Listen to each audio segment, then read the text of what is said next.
Fifth fire from Ayesha.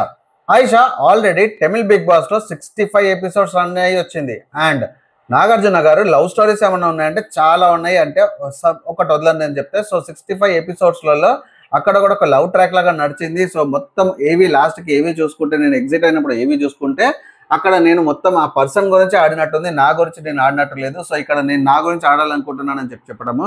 అంతేకాకుండా ఒక power ఇచ్చారు ఆయిషాకి. ఆయిషా పవర్ ఏంటంటే, సో నామినేషన్ ప్రాసెస్ని చేంజ్ చేయొచ్చు. ఇప్పుడు ఎలా చేంజ్ చేయొచ్చు అనేది బిగ్ బాస్ డీటెయిల్గా చెప్తారు. అండ్ అంతేకాకుండా ఒక టాస్క్ ఇచ్చారు, ఒక హార్ట్ ఇచ్చేసి ఆ హార్ట్ నీకు నచ్చిన పర్సన్కి నువ్వు హౌస్లో ఇవ్వమని చెప్పేసి ఆయిషా వెళ్ళేసి అది ఇమాన్యుయల్కి ఇచ్చింది. చాలా బాగా ఆడుతున్నావు అని చెప్పేసి, చాలా బాగా నచ్చాడని చెప్పేసి ఇమాన్యుయల్కి ఇచ్చింది. అండ్ గైస్, మీకు ఆయిషా సక్సెస్ఫుల్గా అవుతుందా లేకపోతే లాంగ్ రన్ ఉంటుందా బిగ్ బాస్ హౌస్లో అంటే ఏమనిపిస్తుందో కమెంట్ చేయండి. నా ప్రకారంగా అయితే, నా ఒపీనియన్ ప్రకారంగా అయితే డెఫినెట్గా లాంగ్ రన్ వరకు ఉంటుంది.